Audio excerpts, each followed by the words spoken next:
बहराइच के महसी इलाके में खेत में फिर से दिखा है भेड़िया, और भेड़िया दिखने के बाद महसी इलाके में आतंक है। भेड़िए के आतंक से गांव के लोगों में दहशत। अब तक 4 भेड़िए ही पकड़े गए हैं, 2 की तलाश जारी है।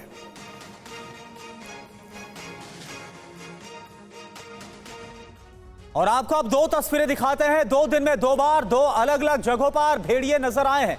एक तस्वीर आज की है, बहराइच के महसी इलाके की तस्वीर है, और दूसरी तस्वीर कल की है। कल घाघरा टापू के इलाके में 5वां भेड़िया दिखा था जब ड्रोन से उसकी तलाशी की जा रही थी। ये दोनों तस्वीरें आप देखिए जो कैमरे में रिकॉर्ड हुई हैं, और इन तस्वीरों में आप देख सकते हैं आज की तस्वीर जो कि महसी की है, और इसके साथ साथ कल की तस्वीरें जो घाघरा टापू की है। और बहराइच में भेड़िए का खौफ जारी है। वन विभाग की टीम भेड़िए की तलाश कर रही है। वन विभाग की टीम के साथ शिकारी भी भेड़ियों की तलाश कर रहे हैं। बहराइच से TV9 संवाददाता पुनीश शर्मा की यह रिपोर्ट। भेड़ियों की तलाश में इस वक्त वन विभाग के साथ शिकारी भी लगे हुए हैं। उनको भेड़ियों को देखते ही गोली मारने का आदेश आप देख सकते हैं। जंगल के अंदर से ये शिकारी और वन विभाग के लोग इस वक्त आ रहे हैं, उनको ढूंढ करके देखते भेड़ियों को। काफी अंदर ये लोग गए थे, और इस वक्त हम उसी जगह पर मौजूद हैं जहां पर चौथे भेड़िए को पकड़ा गया था। वन विभाग की टीम शिकारी के साथ मौजूद है, हथियार इन लोगों के पास है, और ये लोग लगातार जो है वो इन भेड़ियों की तलाश में जंगल में काफी अंदर तक गए हुए थे। उम्मीद की जा रही थी कि जो भेड़िए हैं वो यहीं पर मौजूद है, और हाथों में इनके आप देखेंगे कि लाठी डंडे और बंदूकें भी हैं। फिलहाल ये शिकारी हैं जो कई घंटों से सर्च ऑपरेशन कर रखा था, इन्होंने चला रखा था। ये वन विभाग की टीम है, और ये लोग लगातार ढूंढ करके आए हैं। काफी लाठी डंडा इन लोगों के पास थे, हथियार के साथ ये लोग यहाँ पर चले हैं।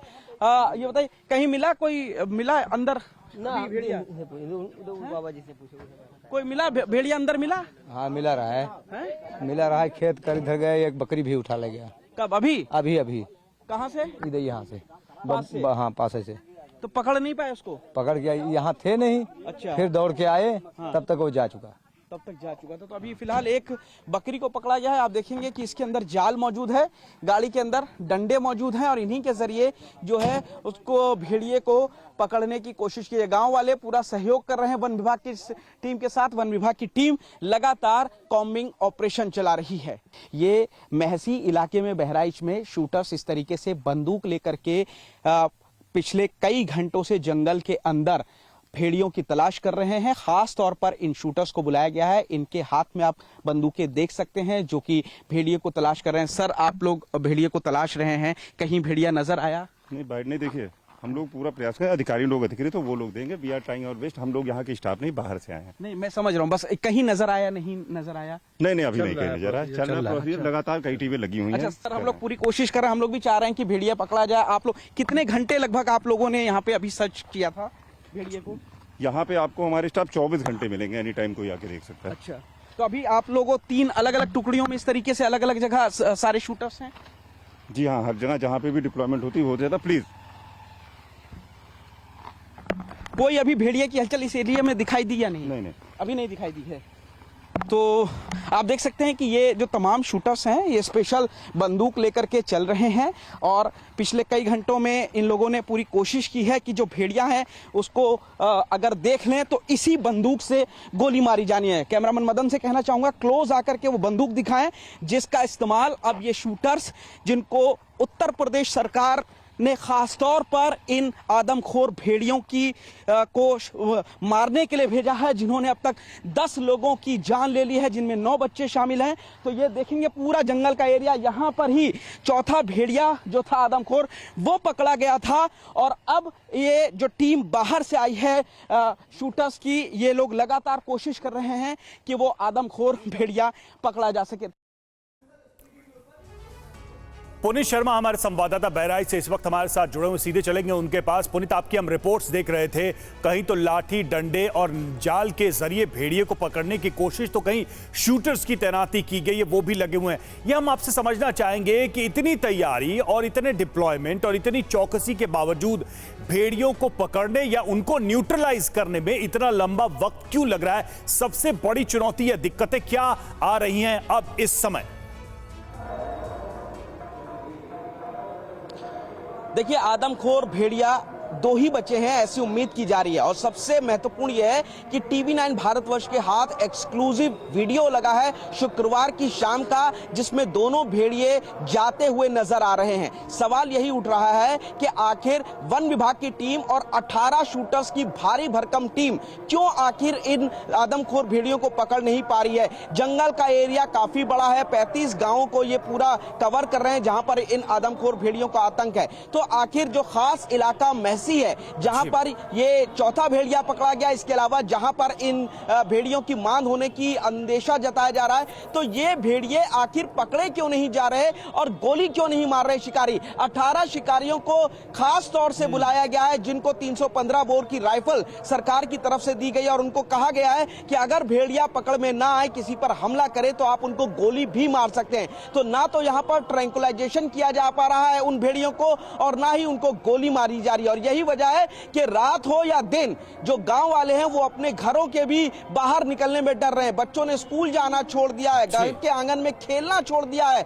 लेकिन अभी 200 वन कर्मी और इसके अलावा जो 16 टीमें बनाई गई हैं खास तौर से, वो लगी हुई हैं। लेकिन अभी 3 दिन पहले भी वन मंत्री ने आदेश बिल्कुल दिया था पुनीत, और कि इसके बावजूद कि यूपी सरकार की तरफ से सख्त निर्देश है, या तो जिंदा पकड़ा जाए नहीं तो फिर मार दिया जाए, उन्हें गोली मार दी जाए। इसके बावजूद जो 2 भेड़िया अभी भी वो खुले में घूम रहे और आतंक मचाए हुए हैं। एक बार फिर से आपके पास आएंगे।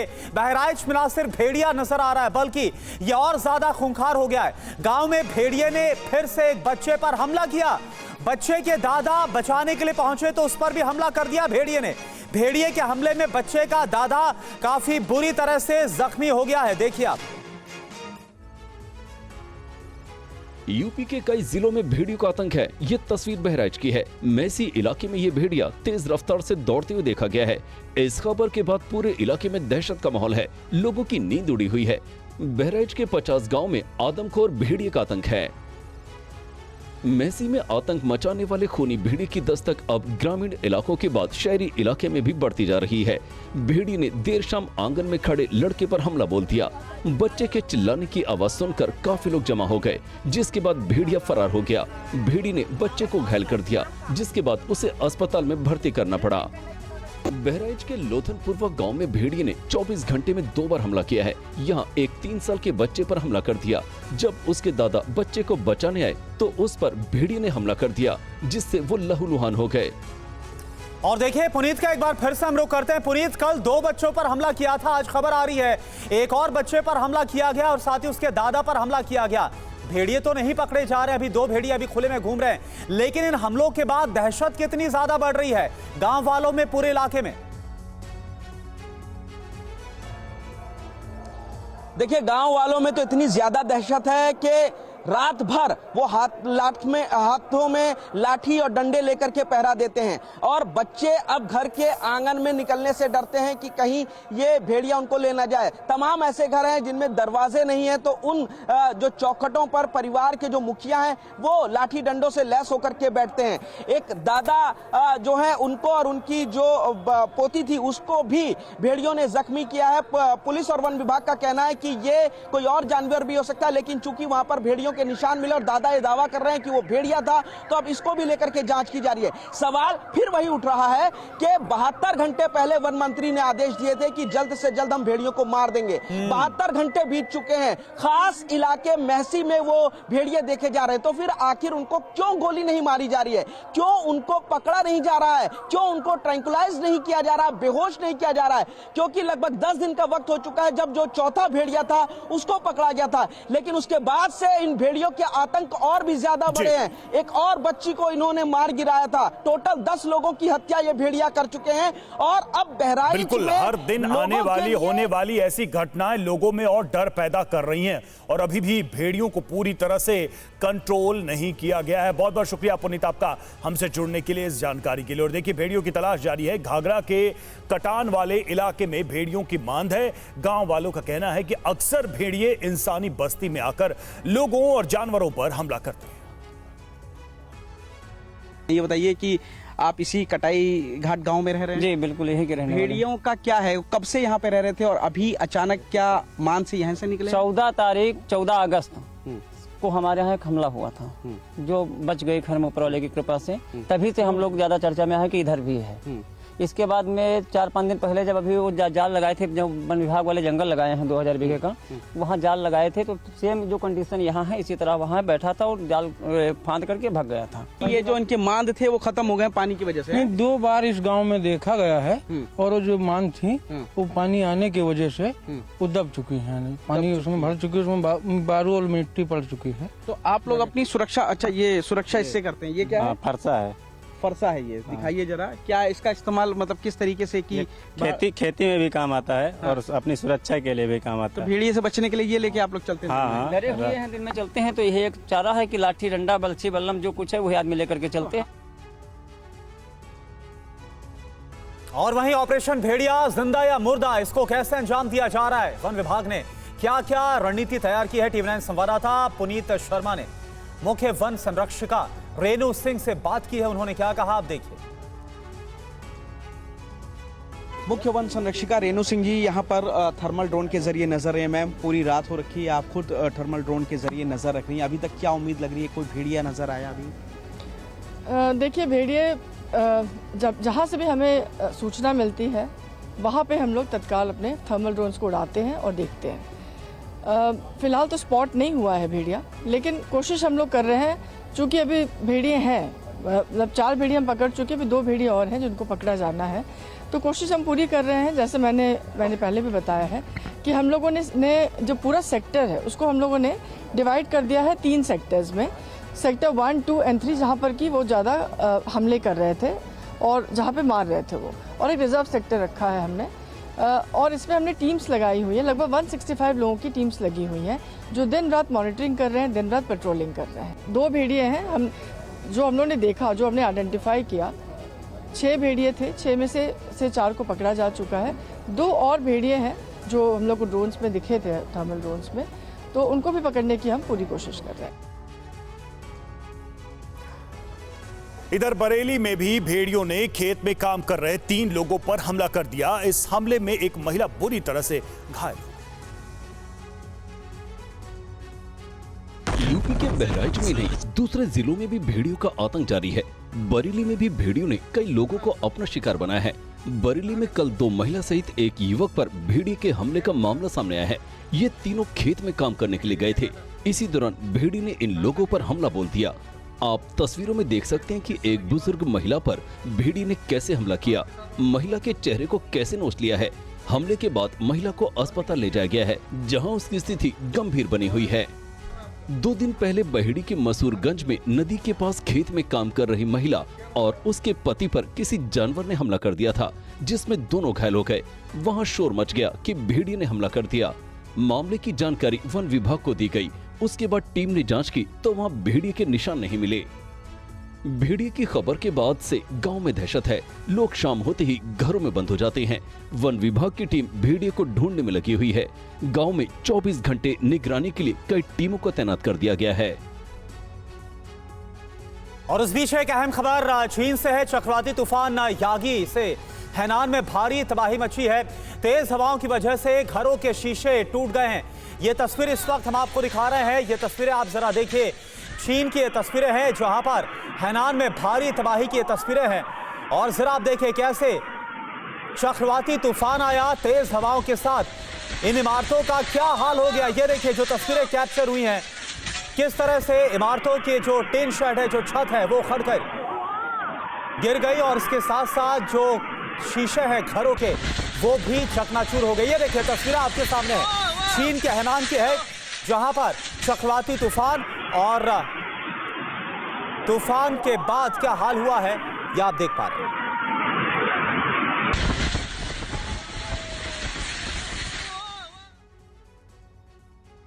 चीन के हैनान प्रांत के कई इलाकों में तूफान का हाई अलर्ट है। अचानक आए भीषण तूफान से तबाही मची है। सड़क पर जाता एक शख्स तेज हवाओं की चपेट में आ गया और हवा के साथ ही देखिए वो बहने लगा, फिसलने लगा।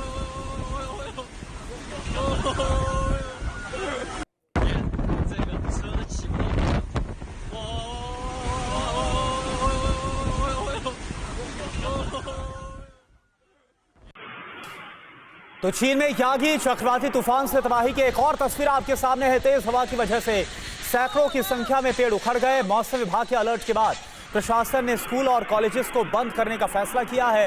रेल और बोट सेवाएं भी रोक दी गई हैं। यागी की एंट्री के बाद पूरे इलाके में उड़ानें रद्द कर दी गई है। किस तरह से कोहराम मचाया है, तबाही मचाई है यागी तूफान ने चीन में, ये एक और तस्वीर आपके सामने।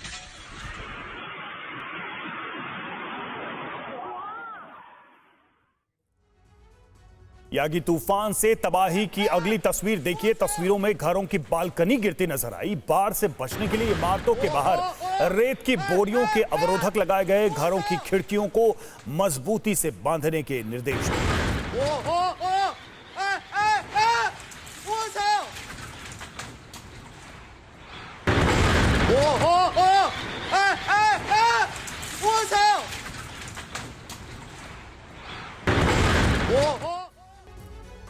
शिमला के संजौली मस्जिद विवाद पर राजीव शुक्ला तलब। केसी वेणुगोपाल ने राजीव शुक्ला से मांगी जानकारी। हिमाचल के कांग्रेस प्रभारी हैं राजीव शुक्ला।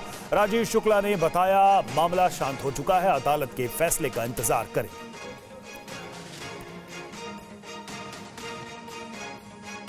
कुमार विक्रांत हमारे साथ फोन लाइन पर इस वक्त जुड़े। कुमार, क्या अपडेट है? देखिए, कांग्रेस आला कमान ने शिमला के मामले को गंभीरता से लेते हुए वहां के प्रभारी राजीव शुक्ला को बुलाया था, जिसके बाद केसी वेणुगोपाल को राजीव शुक्ला ने बताया कि अब मामला शांति की ओर है। सभी को बयानबाजी करने से मना कर दिया गया है और सभी को ये कहा गया है कि अदालत में मामला है, अदालत जो फैसला करेगी वो सभी को मान्य होगा, इसलिए कोई बयानबाजी ना करे और अदालत के फैसले का इंतजार करे। और कांग्रेस पार्टी की ओर से ये भी कहा गया है कि अदालत का जब मामला अदालत में जा चुका है तो ऐसे में कोई भी नेता बयानबाजी बिल्कुल भी ना करे और अदालत का फैसला जो आएगा उसको सभी मानेंगे, ऐसा बयान सभी दें। जिसके बाद राजीव शुक्ला ने बताया है केसी वेणुगोपाल को कि अब मामला शांति की तरफ आगे बढ़ जाएगा। शुक्रिया आपका इस जानकारी के लिए। और अगली अहम खबर भी शिमला की संजौली मस्जिद को लेकर ही है। शिमला की संजौली मस्जिद को लेकर आज सुनवाई है। कमिश्नर कोर्ट में 11 बजे सुनवाई होगी। वक्फ बोर्ड के वकील अपना पक्ष रखेंगे। संजौली मस्जिद को लेकर शिमला में विवाद काफी ज्यादा गहराया हुआ है। वक्फ बोर्ड की तरफ से तमाम डॉक्यूमेंट्स के होने की बात कही जा रही है, वैध बताया जा रहा है, लेकिन जो दूसरा पक्ष है, हिंदू पक्ष की अगर बात की जाए तो उसकी तरफ से अवैध करार दिया जा रहा है इस मस्जिद को।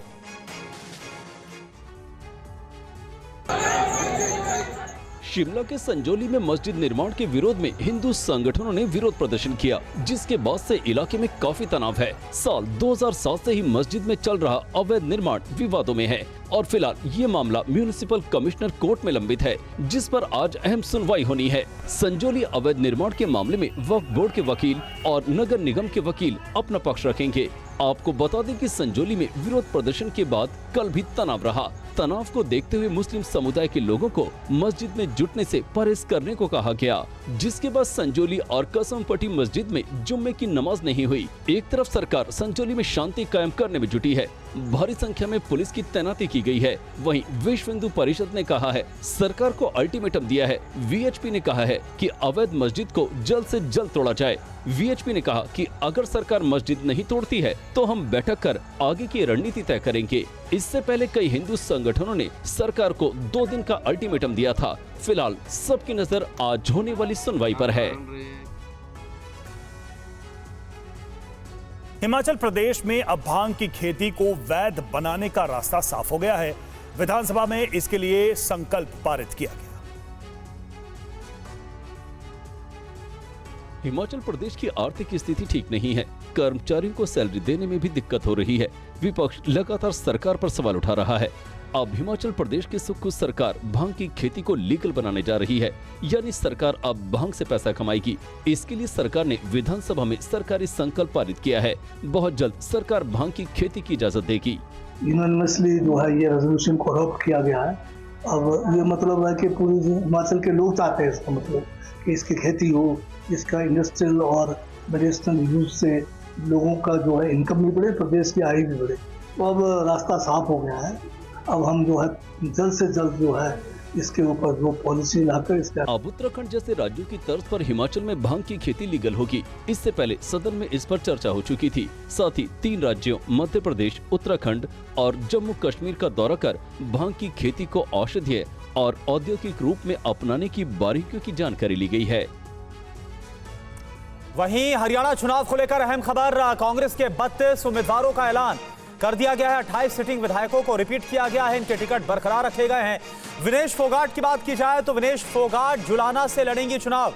भूपेंद्र सिंह हुड्डा गढ़ी सांपला किलोई से प्रत्याशी हैं और सीएम नायब सिंह सैनी की बात करें तो उनके खिलाफ मेवा सिंह को कांग्रेस की तरफ से टिकट दिया गया है।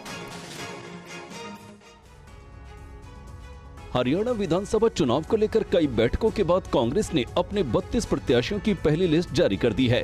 कांग्रेस ने हरियाणा में अपने मौजूदा 29 विधायकों में से 28 पर भरोसा जताते हुए उनको दोबारा से चुनावी मैदान में उतारा है। कांग्रेस की पहली लिस्ट में पूर्व मुख्यमंत्री भूपेंद्र सिंह हुड्डा को रोहतक की गढ़ी सांपला किलोई से टिकट दिया गया है। उनके खिलाफ बीजेपी ने मंजू हुड्डा को प्रत्याशी बनाया है। सीएम नायब सिंह सैनी के खिलाफ कुरुक्षेत्र की लाडवा सीट से मेवा सिंह को उम्मीदवार बनाया गया है। कल ही कांग्रेस में शामिल हुई पहलवान विनेश फोगाट को उनकी ससुराल जुलाना से टिकट मिला है। सिरसा से सांसद कुमारी शैलजा के 4 समर्थक विधायकों को फिर से टिकट दिया गया है। लोकसभा चुनाव हारने वाले रावदान सिंह को महेंद्रगढ़ से फिर उम्मीदवार बनाया गया है। 2019 का चुनाव हारे सिर्फ एक नेता और प्रदेश अध्यक्ष उदय भान को टिकट दिया गया है। रेवाड़ी से लालू के दामाद और 2 बार से विधायक चिरंजीव राव को मैदान में उतारा गया है। कांग्रेस ने जहां विनेश फोगाट को टिकट दिया है तो वहीं बजरंग पूनिया को भी बड़ी जिम्मेदारी दी है। कांग्रेस ने बजरंग पूनिया को किसान कांग्रेस वर्किंग चेयरमैन बनाया है और बजरंग ने किसानों के लिए काम करते रहने की बात कही थी। सुखपाल खेरा हैं किसान कांग्रेस के चेयरमैन।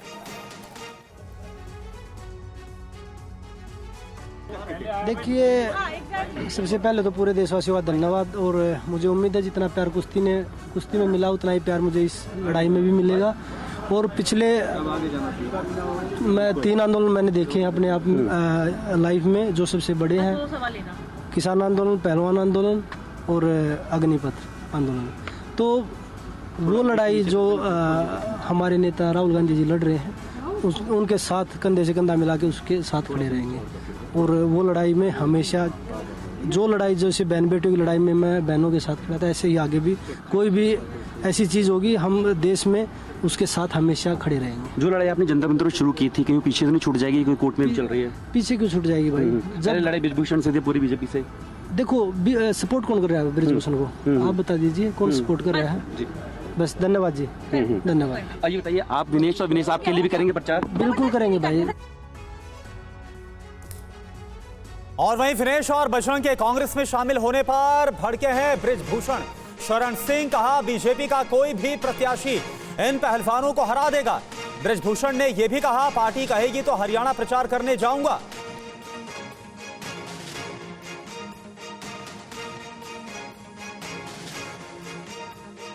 लगभग 2 वर्ष पहले एक षड्यंत्र इन खिलाड़ियों ने 18 जनवरी को किया था। जनवरी आने पर 2 वर्ष पूरा हो जाएगा। और उस समय जिस दिन ये षड्यंत्र हुआ था उसी दिन मैंने कहा था ये पॉलिटिकल षड्यंत्र है, इसमें कांग्रेस शामिल है, दीपेंद्र हुड्डा शामिल है, भूपेंद्र हुड्डा शामिल है। ये पूरी स्क्रिप्ट लिखी गई है, ये खिलाड़ियों का आंदोलन नहीं है। और आज लगभग 1.25 साल के ड्रामे के बाद कल ये स्थिति स्पष्ट हो गई कि इस पूरे आंदोलन के पीछे कांग्रेस का हाथ था। देखिए, वो झूठ बोल रही है। जिस समय वो धरने पर बैठी थी देश को लगा था कि इसमें कुछ सच्चाई हो सकती है, इसलिए देश के काफी लोग उनके साथ आ गए थे और विपक्षी पार्टियां खुल करके उनके साथ आ गई थी, लेकिन भारतीय जनता पार्टी उनके विरोध में नहीं थी। हरियाणा में कांग्रेस और आम आदमी पार्टी के गठबंधन में पेच फंसता दिख रहा है, जिसके बाद आम आदमी पार्टी 50 सीटों पर चुनाव लड़ने की तैयारी कर रही है। हरियाणा में आम आदमी पार्टी और कांग्रेस के गठबंधन में पेच फंसता दिख रहा है। सूत्रों का कहना है कि दोनों पार्टियों के बीच अब तक सहमति नहीं बन पाई है। कांग्रेस नेता का कहना है कि अभी इस पर विचार चल रहा है। आम आदमी पार्टी के साथ आप लोग गठबंधन करेंगे? अभी भी जगह है? मैं अभी नहीं कह सकता हूँ, इट इज अंडर कंसिडरेशन। वहीं आम आदमी पार्टी सांसद राघव चड्ढा का कहना है कि उम्मीद अभी कायम है। अभी बातचीत चल रही है, हम होपफुल हैं, हमें उम्मीद है कि ज़रूर देश हित में, राष्ट्र हित में, हरियाणा के हित में गठबंधन होगा। हम हर संभव प्रयास उस दिशा में कर रहे हैं। Thank you. भाई चर्चाएं चल रही हैं, अब इस पे बॉल बाय बॉल कमेंट्री नहीं हो सकती है, बट उम्मीद है, उम्मीद कायम है। वहीं कुछ सूत्रों का कहना है कि हरियाणा में आम आदमी पार्टी 50 सीटों पर लड़ने की तैयारी कर रही है। जानकारी के मुताबिक सूत्रों का ये भी कहना है कि हरियाणा में कांग्रेस और बीजेपी के कई नाराज नेता आम आदमी पार्टी में शामिल हो सकते हैं और कल यानी रविवार को पार्टी उम्मीदवारों को पहली लिस्ट जारी कर सकती है। और वहीं जम्मू कश्मीर चुनाव के बीच एक बड़ा बयान आ गया आतंकी अफजल गुरु को लेकर। उमर अब्दुल्ला का यह बयान आया है, अफजल गुरु को फांसी से कोई उद्देश्य पूरा नहीं हुआ, जम्मू कश्मीर सरकार से इजाजत नहीं ली गई थी।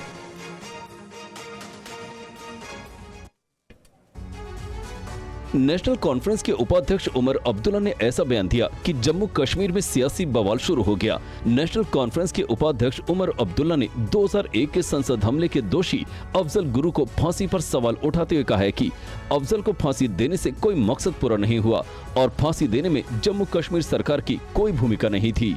See, my unfortunate thing was that the J&K government had nothing to do with Afzal Guru's execution. Otherwise, you would have had to do it with the permission of the state government, which I can tell you in no uncertain terms would not have been forthcoming. Why? It wouldn't have. We wouldn't have done it. I don't believe that any purpose was served by executing him. I don't. Umar के बयान पर BJP प्रवक्ता शहजाद पूनावाला ने कहा कि बयान से साबित हो गया है कि नेशनल कॉन्फ्रेंस का हाथ आतंकियों के साथ है। इंडिया अलायंस का हाथ हमेशा आतंकवादियों के साथ। जिस प्रकार से उमर अब्दुल्ला ने एक पॉडकास्ट में कहा है कि अफजल गुरु को फांसी की सज़ा देने से कोई चीज़ हासिल नहीं हुई, कुछ नहीं हासिल हुआ, तो क्या वो कहना चाहते हैं कि सुप्रीम कोर्ट ने गलत निर्णय लिया था? वहीं आज जम्मू में गृह मंत्री अमित शाह की चुनावी रैली है। जम्मू के पलौरा में गृह मंत्री अमित शाह की जनसभा, कार्यकर्ताओं को संबोधित करेंगे अमित शाह। जम्मू कश्मीर बीजेपी के जारी संकल्प पत्र को लेकर सियासत शुरू हो गई है। आतंकवाद पर बीजेपी के श्वेत पत्र जारी करने को लेकर नेशनल कॉन्फ्रेंस ने कहा है कि बीजेपी को अपने दौर पर एक श्वेत पत्र निकालना चाहिए। पहली बात तो अगर उन्होंने स्टेटहुड का वादा किया है तो स्टेटहुड उन्होंने अपने मैनिफेस्टो में क्यों नहीं रखा है? हमने नहीं देखा कि उन्होंने स्टेटहुड अपने मैनिफेस्टो में भी रखा है। उससे क्लियर हो जाता है कि उनको स्टेटहुड देने का कोई भी इरादा जम्मू और कश्मीर को नहीं है। जम्मू और कश्मीर बीजेपी के दौर में 10 साल में यहाँ खून बह रहा है। जो 370 हटने के बाद यहाँ हर रोज एनकाउंटर होता है। जो एनकाउंटर आप दिखाते नहीं, उसकी बात नहीं करते, उस पर भी एक वाइट पेपर निकालें। वहीं पीडीपी महासचिव महबूब बेग ने कहा है कि बीजेपी कई वादे करने वाली पार्टी है। अब अगर कश्मीर वैली में आपको मैं गारंटी एक बात दे सकता हूँ, अगर कश्मीर वैली में ये अपने बीजेपी कैंडिडेट्स की जमानत बचा सकेंगे, आप मुझसे फिर आइए, मेरा इंटरव्यू लीजिए, मैं सियासत छोड़ दूंगा। जम्मू कश्मीर के अलगाववादी नेता मीर वाइज उमर फारूक ने दावा किया कि उन्हें फिर से नजरबंद किया गया है। मीर वाइज ने श्रीनगर के घर नजरबंदी का दावा किया है। मीर वाइज ने शक जाहिर किया है कि हो सकता है कि चुनाव तक उन्हें नजरबंद रखा जाएगा। Allowed freedom of movement for a few weeks and then detained again at home, and it is purely at the discretion of the authorities by placing a vehicle in front of my gate without being even given any reason. I'm simply informed that I cannot move out. So it's a very disconcerting and authoritarian that my freedom and liberty is at their command. Allowed freedom of movement. और देखिए सीधा रुख करते हैं महराज अहमद इस वक्त हमारे साथ जुड़े। महराज, जो मीर वाइज की तरफ से कहा जा रहा है, दावा किया जा रहा है, इसमें कितनी सच्चाई है और क्या इसको चुनाव से जोड़कर देखा जाए? बिल्कुल कोरोना, अगर हम बता दें, ये मीरवाइज उमर फारूक जो है एक मॉडरेट सेपरेटिस्ट लीडर माने जाते हैं और विशेषकर अगर हम कहें बीते साल से इनको जो है परमिशन दी गई थी। हालांकि धारा 370 हटाए जाने के बाद से लगातार इनको जो है जुमे के दिन जो ये जामिया मस्जिद में जो अपना भाषण देते हैं वो नहीं दे पाए थे और उसके बाद अगर हम कहें बीते सितंबर तक तो इनकी जो है लगातार जो है नजरबंदी रखी गई थी। हालांकि फिर इनको जो है अनुमति दी गई थी। लेकिन अभी अगर हम देखें, क्योंकि चुनाव का भी माहौल चल रहा है और जो प्रशासन है किसी भी प्रकार की जो है रिस्क या कोई फैक्टर ऐसा नहीं छोड़ना चाहती जिससे चुनाव बाधित हो सकते हैं या चुनाव की मतगणना जो है उसमें जो है कोई प्रॉब्लम हो सकती है। लेकिन अभी तक सूत्रों के हवाले से जो खबर मिली है वो इसी को लेकर मिली है कि कल भी जो है मीरवाइज को अनुमति नहीं दी गई जुमा नमाज पढ़ाने की जामिया मस्जिद में और उसके बाद उन्होंने ये वीडियो रिलीज करके ये शक जताया कि शायद उन्हें जो है बिल्कुल दावा इस बात का मीरवाइज की तरफ से कि उन्हें एक बार फिर से नजरबंद किया गया है। शुक्रिया आपका महराज इस पूरी जानकारी के लिए। केंद्रीय स्वास्थ्य मंत्री जेपी नड्डा ने बिहार दौरे पर अपना बड़ा ऐलान किया। उन्होंने कहा कि जो कभी बीमारू राज्य हुआ करता था वो अब सुधर रहा है। बीजेपी अध्यक्ष और केंद्रीय स्वास्थ्य मंत्री जेपी नड्डा ने अपने बिहार दौरे पर मुख्यमंत्री नीतीश कुमार से मुलाकात की। इसके बाद दोनों नेताओं ने IGIMS में 188 करोड़ रुपए की लागत से बने नए आंख के अस्पताल के अलावा भागलपुर और गया के सुपर स्पेशलिटी हॉस्पिटल का उद्घाटन किया। इस मौके पर केंद्रीय स्वास्थ्य मंत्री जेपी नड्डा और मुख्यमंत्री नीतीश कुमार दोनों ने बिहार को बेहतर स्वास्थ्य सेवाएं देने का भरोसा दिया। केंद्रीय मंत्री नड्डा ने जनसभा को संबोधित करते हुए कहा कि बिहार अब बदलता बिहार है। कभी ये बीमारू बिहार था, विकास से कोसों दूर था, लेकिन अब ये अग्रणी बिहार है।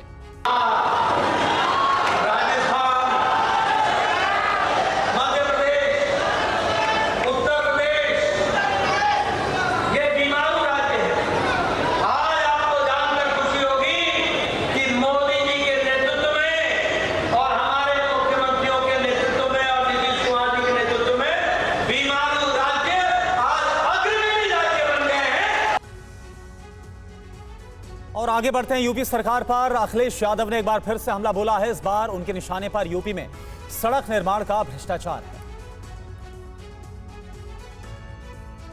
समाजवादी पार्टी के अध्यक्ष अखिलेश यादव ने बीजेपी सरकार पर कई आरोप लगाए हैं।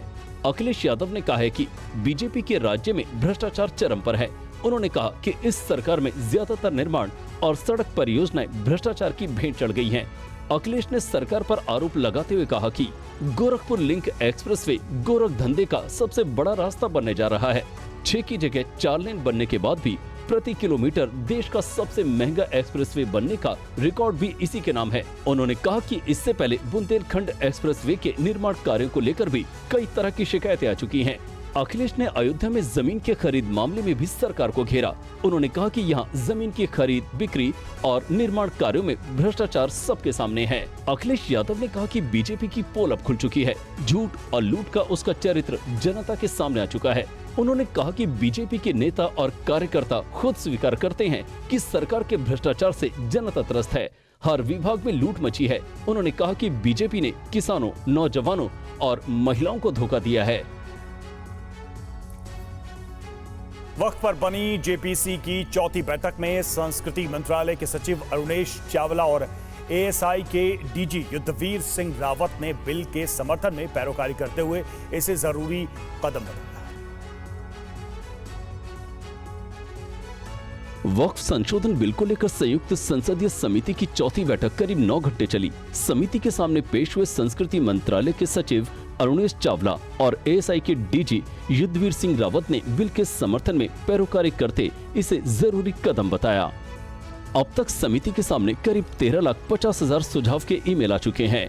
संस्कृति मंत्रालय की तरफ से पुरातत्व विभाग ने 5 राज्यों की 53 संपत्तियों पर वक्फ के साथ विवाद होने का ब्यौरा पेश किया।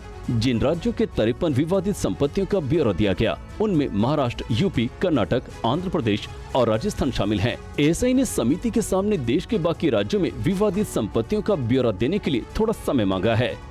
इससे पहले गुरुवार को जेपीसी की तीसरी बैठक में रेलवे समेत कई विभागों ने समिति के सामने अपना पक्ष रखा। इस समिति का गठन लोकसभा सांसद जगदम्बिका पाल की अध्यक्षता में किया गया है। 31 सदस्य समिति में लोकसभा के 21 और राज्यसभा के 10 सदस्य शामिल हैं। और देखिए बड़ी खबर, सुनीता विलियम्स को अंतरिक्ष में ले जाने वाले स्पेसक्राफ्ट स्टार लाइनर से जुड़ी हो और ये देखिए तस्वीरें आ रही, स्टार लाइनर की लैंडिंग हो गई है। ये वही स्टार लाइनर है जिसके जरिए सुनीता विलियम्स और उनके साथी इंटरनेशनल स्पेस स्टेशन अंतरिक्ष पहुंचे थे और इसमें खराबी की खबर सामने आई थी, लीकेज की खबर सामने आई थी और उसके बाद से ही सुनीता विलियम्स और उनके साथी बुच विल्मोर फंसे हुए हैं। लेकिन अब उस स्टार लाइनर की जो लैंडिंग है वो करवाई गई, स्टार लाइनर की लैंडिंग हो गई है। अब इसमें देखा जाएगा क्या खराबी रही, क्या दिक्कतें रही, लेकिन यह ताजा तस्वीर है, स्टार लाइनर को वापस धरती पर लैंड करवाया गया। हालांकि सुनीता विलियम्स और बुच विल्मोर की बात की जाए तो नासा का कहना है कि वो अगले साल फरवरी तक वापस लौट पाएंगे, तब तक उम्मीद है। लेकिन जिस स्टार लाइनर के जरिए गए थे स्पेस में, अंतरिक्ष में, उसकी लैंडिंग करवा ली गई है। जानकारी ये सामने आई है नासा की तरफ से, बहुत ही धीमी उड़ान के साथ इस लैंडिंग को सुनिश्चित करवाया गया है। तो ये बहुत बड़ी खबर, अमेरिका से स्टार लाइनर स्पेसक्राफ्ट की सफलतापूर्वक लैंडिंग करवाई गई है और कैसे ये अंतरिक्ष से चला है और उसके बाद धरती पर ये उतरा है। ये दो तस्वीरें इस वक्त हम आपको दिखा रहे हैं और ये आपको कंफर्म कर दे एक बार फिर से, जैसा भी आपको बताया कि सुनीता विलियम्स और उनके साथी बुच विल्मोर अगले साल तक ही फरवरी तक आ पाएंगे। यानी ये बात भी अभी कंफर्म है कि इसमें कोई भी एस्ट्रोनॉट मौजूद नहीं था। स्टार लाइनर जो स्पेसक्राफ्ट है उसकी वापसी को सुनिश्चित करवाया गया है। इसमें जो लीकेज की बात कही गई थी, गैस लीकेज की, तकनीकी खराबी की, अब उसे दुरुस्त करने की कोशिश की जाएगी। पता लगाया जाएगा कि क्या दिक्कत परेशानियां हुई थी। ये दो तस्वीरें इस वक्त हम आपको दिखा रहे हैं अमेरिका की, जहां पर स्टार लाइनर स्पेसक्राफ्ट की सफलतापूर्वक लैंडिंग करवाई गई है और जो जानकारी सामने आ रही वो ये कि बहुत धीमी उड़ान रखी गई इस दौरान स्टार लाइनर स्पेसक्राफ्ट की, जब उसने धरती की तरफ अप्रोच किया और इसके बाद अब आखिरकार स्टार लाइनर को उतार लिया गया है, स्पेसक्राफ्ट को। लेकिन एक बार फिर से आपको बता दें कि अभी भी जो वापसी है सुनीता विलियम्स और उनके साथी बुच विल्मोर की, उसमें अभी वक्त लगेगा। जैसा लास्ट अपडेट आई है, देखिए ये पैराशूट जो खुलता हुआ आपको नजर आ रहा है एक तस्वीर में, कुछ इस तरह से जो आईएसएस से रवाना होकर पृथ्वी पर लैंड किया है स्टार लाइनर स्पेसक्राफ्ट। ये एक एक तस्वीर आपको हम दिखा रहे हैं, अलग अलग फ्रेम्स आपको हम दिखा रहे हैं, क्योंकि ये भी अपने आप में नासा के लिए एक बड़ी कामयाबी है और ये एक बहुत बड़ी चिंता का विषय भी बना हुआ था कि सफलतापूर्वक स्टार लाइनर स्पेसक्राफ्ट को लैंड करवाया जाए ताकि इसके बाद जो दिक्कतें परेशानियां हैं इसमें आई, महसूस की गई, उसको ठीक किया जाए, उसको फिक्स किया जाए, दुरुस्त किया जाए। ये तस्वीर इस वक्त आपके सामने अमेरिका से इंटरनेशनल स्पेस स्टेशन से स्टार लाइनर स्पेसक्राफ्ट आखिरकार सफलतापूर्वक उतर गया अंतरिक्ष से जब ये चला धरती की तरफ, उस वक्त की तस्वीर। और दूसरी मैक्सिको में जो लैंडिंग हुई है वो तस्वीर आपके सामने। रवि, बिल्कुल लैंडिंग की ये तस्वीरें हम आपको दिखा रहे हैं, दो तस्वीरें आप देख रहे हैं और जब ये अंतरिक्ष से रवाना हुआ था तब की हम तस्वीर दिखा रहे हैं और मैक्सिको में लैंडिंग हुई है स्टार लाइनर की। उम्मीद यही थी कि सुरक्षित वापसी होगी तमाम एस्ट्रोनॉट्स की, लेकिन ये हो न सका तकनीकी खराबी की वजह से और आखिरकार ये जो अंतरिक्ष यान है ये वापस धरती पर लौट आया है। हालांकि ये अंतरिक्ष यान बिना किसी पैसेंजर के है और जो यात्री गए हैं सुनीता विलियम्स के साथ सारी जो टीम है वो अभी मौजूद है। अभी और समय लग सकता है, लंबा वक्त लग सकता है, जैसा कि करुणा भी बता रहे थे कि 1 साल का वक्त और लग सकता है। लेकिन फिलहाल ये जो हम तस्वीर आपको दिखा रहे हैं कि ये स्टार लाइनर जो है वो लैंड कर चुका है धरती पर और स्पेस एक्सपर्ट एसके ढाका हमारे साथ जुड़ चुके हैं। एसके सर, ये जो तस्वीरें हम आप देख रहे हैं लैंडिंग के स्टार लाइनर की, इन तस्वीरों के बारे में दर्शकों को क्या आप बताना चाहेंगे? तब जबकि जो मिशन था अगर देखा जाए उसमें एक तरीके से ये एक डाइवर्जन हुआ है जहां पर अंतरिक्ष यात्री वापस नहीं आए हैं इस विमान के जरिए। जी, मैं ये बताना चाहूंगा आपके माध्यम से, क्योंकि उसको आने में खतरा था जो किसी भी हमारे जो एस्ट्रोनॉट हैं उनके लिए ये अब बहुत दुर्भाग्यशाली हो सकता था। लेकिन इसमें बखूबी उसको बिना सुनीता विलियम के और जो दूसरे एस्ट्रोनॉट हैं उनके बिना इसको उतारा गया है। उसको उतारने का एक इसके पीछे एक लक्ष्य था कि क्या वो सेफली लैंड हो सकता है कि नहीं। क्योंकि उसमें खतरा नहीं है। अगर कुछ भी संकट हो सकता है तो वो संभाला जा सकता है। हालांकि इसके पीछे भी उनकी 4-5 टीम है, जो हमारा स्टाफ बोइंग का और नासा का जो संयुक्त ये अभियान है, जिसमें उसको नीचे उतारने का एक उद्देश्य ये था कि उसको बखूबी परीक्षण किया जा सके उसका, और परीक्षण करने में उसकी सतह का जो तापमान है वो बहुत ज्यादा हो जाता है, कई 1000 डिग्री सेंटीग्रेड तक चला जाता है, जिससे जलने का ऑफकोर्स उस पे जो ऊष्मा रोधी परत होती है, लेकिन उसके बावजूद भी टेम्परेचर इतना ज्यादा होता है तो आग लगने का डर होता है। उसके बाद करीब 30,000 फुट पे उसने ब्रेक्स वगैरह लगाए हैं। उसके फिर नीचे पैराशूट है। पैराशूट के बाद उसकी स्पीड को कम किया गया है few miles per hour, और उसके बाद लैंडिंग का प्रोग्राम न्यू मैक्सिको वाले एरिया में अमेरिका में हुआ है। अब इसके पीछे उसको कूलिंग करना है। कूलिंग करने के साथ साथ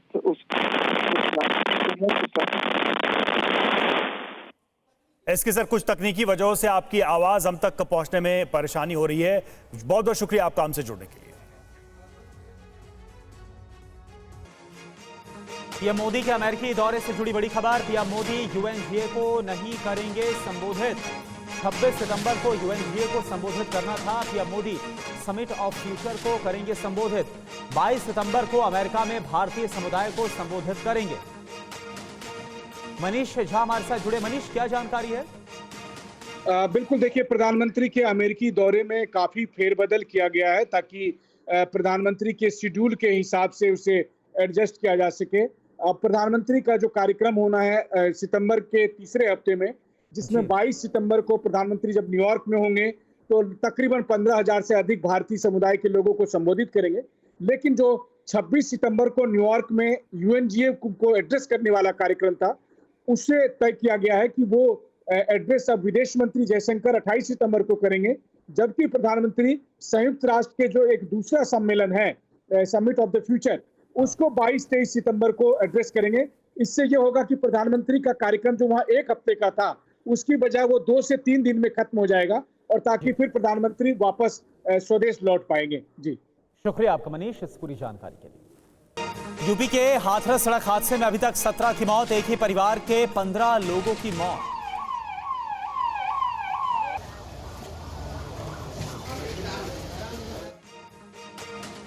और देखिए तस्वीर इस वक्त राजस्थान की हम आपको दिखा रहे हैं। अजमेर में किस तरह से बाढ़ बारिश के बाद हाल हो गया है, सड़कों पर पानी भर गया है। ये अजमेर की तस्वीरें हैं जो इस वक्त आपके सामने।